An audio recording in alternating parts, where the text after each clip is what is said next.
Hey Kickstarter, I'm Lucas, and today I'm going to tell you about two of the new Allcade products.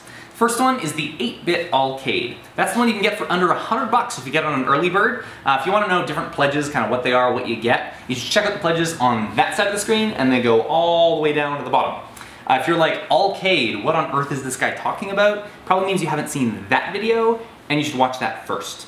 But here we go, we're going to start kind of walking through the Allcade, how it works, how easy it is, and get it actually working on the TV behind me. So let's get going.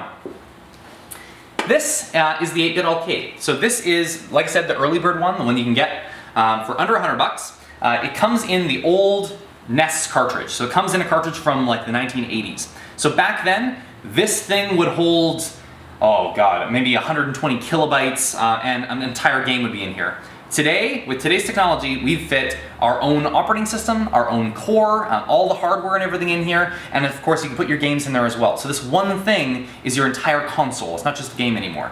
So I'll show you how it works. So in the bottom left-hand corner, we have our USB port. This is actually how you're going to power it up. And it uses the same cable that your average Android phone would use. So if you're an Android user, you probably already have the cable you need to make this work.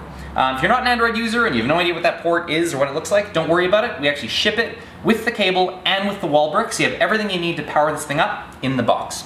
Next, we have the HDMI. This is how you plug it into the TV. This is where you get your video, your audio. It's the same connection that your Xbox One or your PS4 is going to use, and we're just using it on the retro consoles. So this did not exist in 1980, but today gives you a few less cables to work with.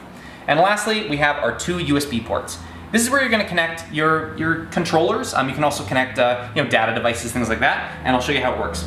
So the controller might look familiar as well. This also, this design came out in about the 1980s, but ours is a little different once again. Down at the bottom, instead of a big chunky analog connection, we of course have our USB port. So this guy's going to plug right into the bottom, and we have set it up to be as user-friendly as is physically possible. So if you're familiar with emulators, you've probably connected a joystick, connected something, and then you've had to go through and map all the connections, and it works with some games and not with others. Not a problem here. We have this set up for specific consoles, and of course we have all of our controllers are mapped with our games, so there's no need for button mapping, no need for any of that. You plug it in and it's going to work. So let's plug it in and get it working. So first, we're going to take our HDMI cable. This plugs in right in the middle here. And I told you earlier that we ship with a power cable. It's actually a bit of a, it's got something that your average cable wouldn't. We've actually put a power switch right into the cable. So this switch allows you, if you're after a long day of gaming, rather than leaving it running all night, you can actually shut this off. So we've got a switch right built in there. Let's get this plugged in. Alright, so we've got it plugged in and powered on, so now it's going to be booting into our operating system. So, we've told you we built our own custom operating system. In actual fact, we've built 3 custom operating systems.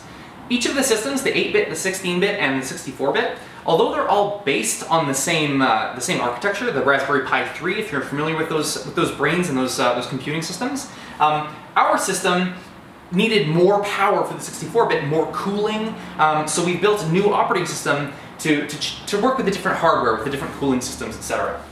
So here we are, we're loaded up into the 8-bit system, and I'm just going to jump right into a game. The 2 menus we have here, this is how you actually load up new content, which I'll show you on the 64-bit in just a minute. But let's get right into Tetris.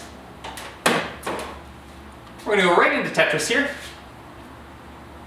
I don't claim to be any good at Tetris, but I'll give it a run so you can see it working.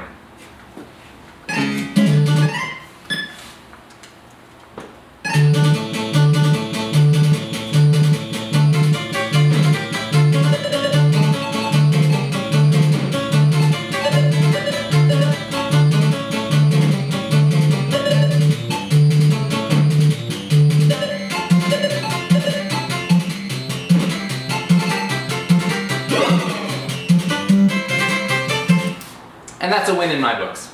Let's get right into the 64-bit. So I'll get these cables out of the way so we got less things hanging about.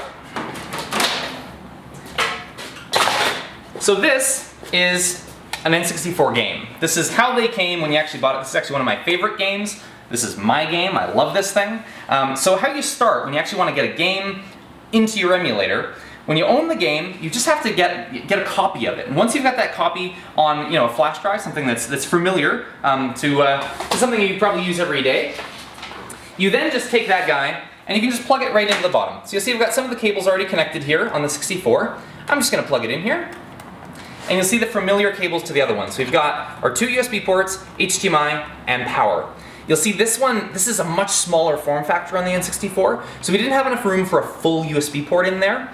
The actual one, when we ship them out, will have a cable that's removable. For a prototype, it's just wired right in there. So this will be able to come out, you'll be able to remove it just like the other ones did.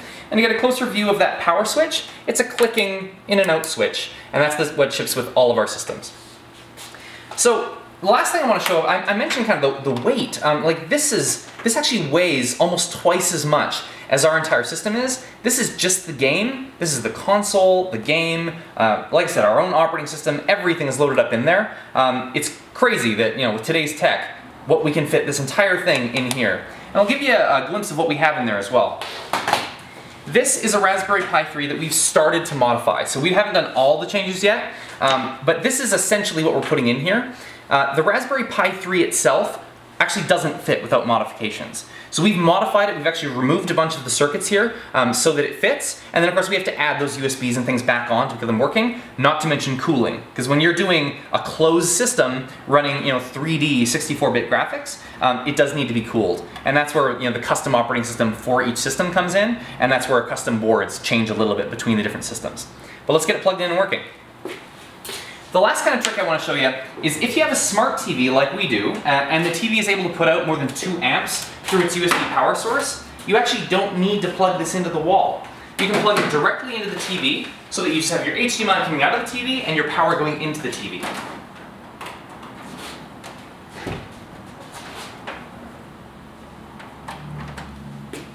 And there we go. And we're powered on. It's just loading up now. You'll see I put that flash drive in there as well. So now we can actually boot our game directly off that flash drive.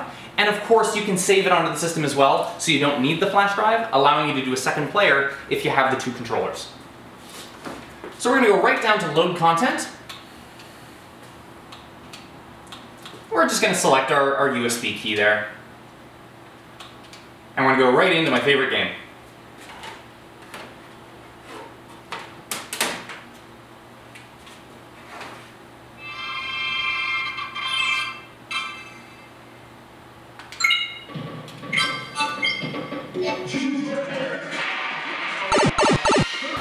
Hope you guys enjoyed our demo of our 64-bit arcade and the 8-bit arcade. Remember, the 64-bit arcade is backwards compatible to the 16 and the 8-bit games. 16-bit's going to be backwards compatible to the 8-bit arcade as well.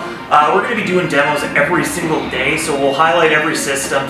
We'll play some multiplayer games. We're going to have a lot of fun. I hope you guys can join us on the Kickstarter Live. We'll be posting those schedules at the beginning of every day so that you can know to join us. If you do have any questions on absolutely anything, go ahead, just post a message in the comments, send us a message directly.